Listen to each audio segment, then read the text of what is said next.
చూసుకున్నట్లయితే ఒక పక్క ఈ 100 రోజుల పైచిలకు ఉమ్మడి కూటమి వచ్చింది. ఈ పాలనకు సంబంధించి డిప్యూటీ సీఎం గారు కానివ్వండి, చంద్రబాబు నాయుడు గారు వరదలు ఎదుర్కోవడంలో విఫలమయ్యారని జనం అంటున్నారు. అది ఎలా చూడండి?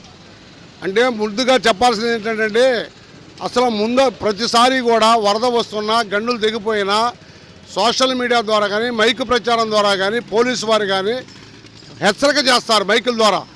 ఇలా ఇలా ఇది వచ్చేసింది, నీళ్ళు వచ్చేస్తున్నాయి, మీరు అందరూ సామాన్లు సర్దుకోండి, మాకు మున్సిపాలిటీ వాళ్ళు వస్తున్నారు, మా ట్రాక్టర్లు వస్తున్నాయి, మా ఆటోలు వస్తున్నాయి, మీరు దాంట్లో పునరావాస కేంద్రాలకు రండి అని చెప్పి చెబుతారు. అలాంటిది ఏమీ జరగలేదు. ఉదయం 10:30కి వస్తే మరుసటి రోజు వరకు ఎటువంటి సమాచారం లేదు. ఈలోపు జనమే వాళ్ళే జాగ్రత్త పడ్డారు, బాధలు పడ్డారు, నష్టపోయారు. ఏదైతే ఈ నష్టపరిహార అంచనాలకు సంబంధించి ఏదైతే అంచనాలు వేస్తున్నారో ఇంటింటికి 25,000 అంటున్నారు, అది సరిపోతుందంటారు? సారు, వరదలో సర్వం కోల్పోయారు, కట్టుబట్టలతో బయటకు వచ్చారు. సామాన్లు గ్రౌండ్ ఫ్లోర్ వాళ్ళైతే సామాన్లు మొత్తం తడిసిపోయినాయి, బట్టలు కూడా తడిసిపోయినాయి, ఊరికి ఉన్న బట్టలతో బయటకు వచ్చారు. అలాంటి వాళ్ళకి మేము కనీసం 25,000 రూపాయలు అడుగుతున్నాం. 1,00,000 రూపాయలు తక్కువ ఎవరికి ఏ ఇంటికి నష్టం తగ్గల. అలాంటిది మేము 1,00,000 రూపాయలు ఇమ్మంటల్లా, 25,000 రూపాయలు ఇవ్వాలి. 25,000 ఇస్తే కనీసం బట్టలు కొనుక్కుంటానికి కన్నా ఏదైనా చెంబులు తప్పేడాలు కొనుక్కోవడానికి ఉపయోగపడుతుందని చెప్పి 25,000 అని చెబుతున్నాం. కానీ ఇంతవరకు కూడా ప్రభుత్వం మేము ఇంత ఇస్తామని చెప్పి ప్రకటించటంలా. విధానం చూసుకుంటే రెవెన్యూ శాఖకు అప్పచెప్పామని అధికారులు అంటున్నారు, కానీ పాత వాలంటీర్లే వచ్చి గణన చేస్తున్నారు. దీనికి సంబంధించి చాలామంది అనేక వస్తువులు కోల్పోయారు. ఓటీపీ ఉంటేనే మీకు రిజిస్టర్ అవుతుంది అంటున్నారు, అది ఎలా చూడాలి? ఏమండి, ఇది ఊరికినే కేవలం దాటవేసే మార్గం. ఓటీపీలకు చాలామంది సెట్ అవ్వటం లేదండి. ఇవాళ ఓటీపీలు కావాలి. మీరు ఏం చెప్పారు, చంద్రబాబు నాయుడు గారు ఏం చెప్పారు, ఆధార్ కార్డు చూపించండి, ఆధార్ కార్డు చూపిస్తే దానితో అంతా అనుసంధానం అయి ఉంటుంది, దాని ప్రకారం ఇస్తామని చెప్పారు. వీళ్ళు ఏం చేస్తున్నారు, వాలంటీర్లు వాళ్ళ ఇది స్వలాభం కోసం, వాళ్ళు చెప్పడం కోసం మేము ఓటీపీ సెట్ అవ్వాలని చెబుతున్నారు. ఇవన్నీ పక్కదారి పట్టించడానికి వీటన్నింటినీ ప్రభుత్వం ఇచ్చే ఇంటిని పక్కదారి పట్టించడానికి చేస్తున్నారు వీళ్ళు. చూసుకున్నట్లయితే విశాఖ ఉక్కు పరిశ్రమ గురించి గత వారం రోజులుగా అనేక సమావేశాలు జరుగుతున్నాయి, సమ్మెలు జరుగుతున్నాయి. దాని యొక్క వివరణ కోసం కేంద్ర ప్రభుత్వాన్ని అడిగితే నిర్మలా సీతారామన్ గారు ఇచ్చిన ఏదైతే ఆ రిప్లై అనేది జనాలకు నచ్చలేదు. సో చూసుకుంటే ప్రైవేటీకరణ జరిగిద్ది అంటారు ఖచ్చితంగా. ఆనాడు జగన్మోహన్ రెడ్డి ప్రభుత్వంలో మోడీ ప్రభుత్వానికి విశాఖ ఉక్కు ఇచ్చేస్తాం, ప్రైవేటీకరణ ఇచ్చేస్తామని చెప్పాడు. మేమంతా గొడవలు చేసాం, అది నడుస్తూ ఉంది. ఇప్పుడు కొత్త ప్రభుత్వం ఏం చెప్పింది, చంద్రబాబు నాయుడు గారు కానీ పవన్ కళ్యాణ్ గారు కానీ ఏం చెప్పారంటే మేము విశాఖ ఉక్కుని ఎటువంటి పరిస్థితుల్లో ప్రైవేటీకరణ చెయ్యము అంటున్నారు. కానీ దాన్ని మేము ప్రకటించమంటాం, ప్రభుత్వ పరంగా ప్రకటించండి అన్నట్లు ప్రకటించటం లేదు. చూసుకున్నట్లయితే వాళ్ళు మ్యానుఫ్యాక్చరింగ్ సంబంధించిన ఉత్పత్తిని చూపించగలిగితే నిర్మలా సీతారామన్ గారు ఏదైనా చూస్తాము అంటున్నారు. బ్లాస్ట్ ఫర్నెసెస్ 3 కూడా ఆగిపోయిన పరిస్థితి ఉందంటున్నారు. ఇప్పుడు ఏమండి, విశాఖ ఉక్కు ఏనాటిదండి? వాటి వరకు నష్టాలు నడుస్తుందా? జరుగుతం లేదండి. చూపించమండి అంటే మీరు ఇచ్చేయండి, మీరు రండి, వచ్చి చూసుకోండి. నేను అనేది ఎన్ని సంవత్సరాల నుంచి నడుస్తూ ఉంది విశాఖ ఉక్కు. నష్టమైతే ఎన్ని రోజులు ఉంచుతారు, ఎప్పుడో మూసేసేవాళ్ళుగా. అది ఏమీ లేదు. దానికి ఇచ్చే ప్రాధాన్యత దానికి ప్రభుత్వం అడ్డదారులు కొడతా ఉంది. అయినా కానీ ఆ కార్మికులు కానీ ఆ యాజమాన్యం కానీ నడుపుకొడుతూ ఉంది. నష్టాలు ఏమి జరగటం లేదు. దానికి వనరులు ఇచ్చేవండి, అది ఇంకా డెవలప్ అవుతుందని చెప్పి మేము సిపిఐగా భారత కమ్యూనిస్ట్ పార్టీగా మేము చెబుతున్నాం. మరొక అంశం చూసుకున్నట్లయితే ఏదైతే ఈ వరద బాధితులకు సంబంధించి విరాళాలు సేకరిస్తున్నారు, అనేక విరాళాలు అనేక రంగాల నుంచి వస్తున్నాయి, పేద ప్రజలకు అందే పరిస్థితి ఉందంటారు.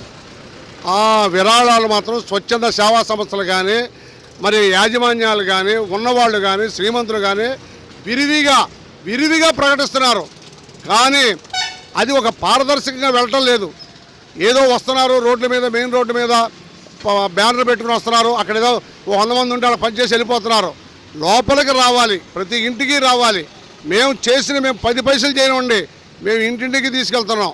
ఇదిగో అమ్మాయికి తీసుకోండి అంటున్నాం. ఎంతమందికి వస్తే అంతమందికే ఇస్తున్నాం. మాది పేదల పార్టీ, ఏదో మేము కూడా అక్కడక్కడ తీసుకొచ్చి ఇస్తున్నాం. ఇప్పుడు దాదాపుగా ఇవాళ 10 రోజుల నుంచి ఈ సింగనగర్ ఏరియాలో రోజుకి 1000-1200 మందికి సిపిఐగా భోజనాలు పంపిణీ చేస్తున్నాం. ఈరోజు 59వ డివిజను సిపిఐ పార్టీగా ఇక్కడ భోజనాలు ఏర్పాటు చేస్తున్నాం. మరికొంత సేపట్లో మేము చేయాల్సింది చేస్తున్నాం. బియ్యాలు ఇచ్చాం, దుప్పట్లు ఇచ్చాం, మరి టవల్స్ ఇచ్చాము. ఏది అందితే మాకు అందుకు తీసుకొచ్చి చేస్తున్నాం, ఇంకా కూడా చేస్తాం మేము. మరొక అంశం చూసుకున్నట్లయితే ఉత్తరాంధ్ర పర్యటనకు సంబంధించి పిఠాపురం నియోజకవర్గంలో ఏలేరు సంబంధించిన వరద ఉధృతి కోసం మాజీ ముఖ్యమంత్రి గారు వెళ్ళినప్పుడు కొన్ని వ్యాఖ్యలు చేశారు. దానిపైన ఇటు పక్క పౌర సరఫరాల శాఖ మంత్రి నాదెండ్ల మనోహర్ గారు కానివ్వండి, ఇంకా మిగతా నాయకులు చేశారు. దాని అంశాన్ని ఎలా చూడాలి?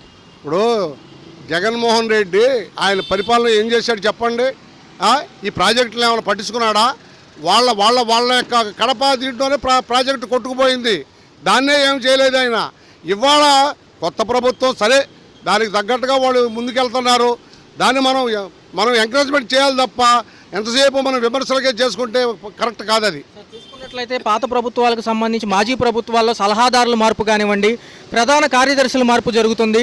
సినీ రంగానికి సంబంధించిన కొంతమంది వ్యక్తులకి కట్టబెట్టడం జరిగింది. వాళ్ళు కొంత వ్యాఖ్యలు చేయడం జరిగింది చంద్రబాబు గారి పైన. దాని మీద కూడా కొంత అభద్రతా భావంతో ఉన్నట్టు జరుగుతుంది. అవన్నీ ఎలా చూడాలి? ఇప్పుడు ఏమండి, ఇప్పుడు దాదాపుగా మీరు అన్నట్టుగా మీరే అన్నారు 100 రోజులు అయ్యింది. ఇంకా ముందుకు నడవాలా, ముందుకు నడుస్తుంది. ఈ సినిమా యాక్టర్లు వాళ్ళు ఏంటంటే వాళ్ళు సినిమా ప్రపంచంలో అగ్రగణ్యులు కానీ మళ్ళీ ఇక్కడ ఇది కాదు. కాబట్టి వాళ్ళకు కూడా కొన్ని ఇది చేయాలి, క్లాసులు శిక్షణాతర పెట్టి వాళ్ళని ఇలా చేసి రంగంలోకి దిపితే మాట రాదు. లేదంటే ఇట్లాగే ఏదో సామెతలాగా తలకాయ నొప్పి తెచ్చినట్టు అవుతుంది. ప్రభుత్వాలు ఏదైతే నష్టపరిహారానికి సంబంధించి కానివ్వండి సమీక్ష సమయంలో క్షేత్రస్థాయి అవగాహన లేదు అంటున్నారు జనం. నిజమే, క్షేత్రస్థాయి అవగాహన లేదు.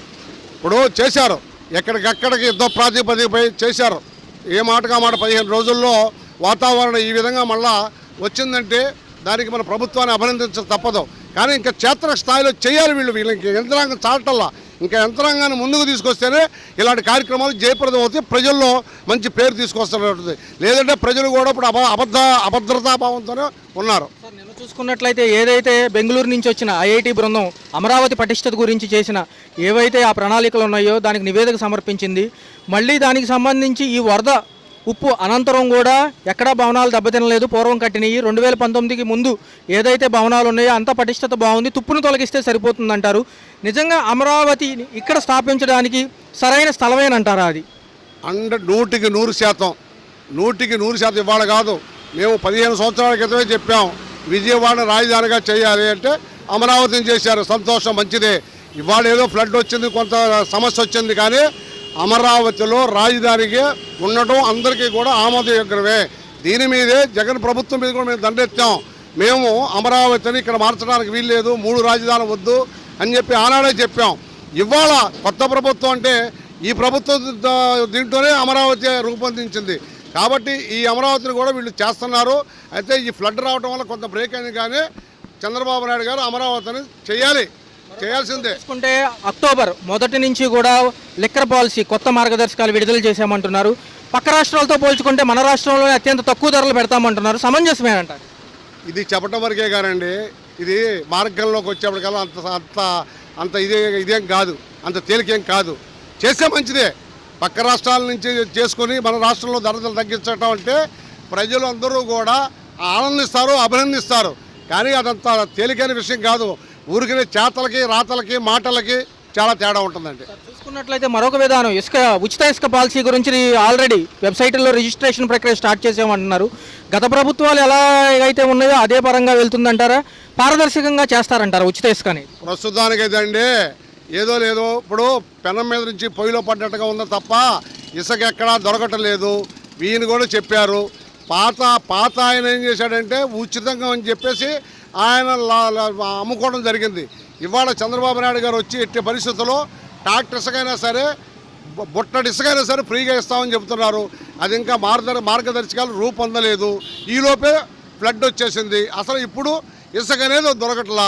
ఈ ఇసుక తొందరలో కనుక విడుదల చేస్తే కార్మికులు అందరూ కూడా, భవన నిర్మాణ కార్మికులు అందరూ కూడా ఇప్పుడు రోడ్డు మీద పడ్డారు. ఇగో ఇలా భోజనాలు పెడతామంటే భోజనాలు వచ్చి చేసి వెళ్ళిపోతున్నారు. వాళ్ళు ఒక పూట గడిచినట్టే ఉందంటున్నారు. వాళ్ళకి పని చూపించాలి మనం. ఇసుక వస్తే పనులు జరుగుతాయి. ఫైనల్గా చూసుకున్నట్లయితే ఈ విపత్తు పరిణామంలో ఎంతవరకు ప్రభుత్వం విఫలమైందంటారా, సఫలమైందంటారా? విఫలమైంది, సఫలమైంది, అన్నీ ఉన్నాయి. 2 జరిగింది. కేవలము సఫలమే అవ్వాలి, విఫలం కూడా అయింది. అయితే వాళ్ళు కూడా ఊహించి తేరుకునే లోపే దాదాపుగా 4-5 రోజులు ప్రజలు బాధలు పడిపోయి ప్రభుత్వాన్ని తిడతం కూడా జరిగింది. అయినప్పటికీ వారు ఓర్పుగా చేశారు. ఇంకా చెయ్యాలి కూడా, ఇంకా చెయ్యాలి. ఈ విపత్తుని కనుక ఒక కారణంగా చూపించి ప్రభుత్వం తెచ్చిన సూపర్ 6 ఇంకా లేట్ అయిద్ది అంటారు? అవ్వచ్చు. ఇప్పుడు అంటే 2-3 ఆచరణ జరిగినాయి. ఇప్పుడు ఉదాహరణకి మరి ఆర్టీసీ బస్సులు ఉచితం అన్నారు, అది ఆపేసింది. అదే అలాంటి ఇంకా 2-3 ఉన్నాయి. మరి అయితే అవ్వచ్చేమో కానీ అది చేయాల్సిందే. సూపర్ 6 పథకం అనేది మాత్రం చేయకపోతే ప్రజలు హర్షిస్తారు.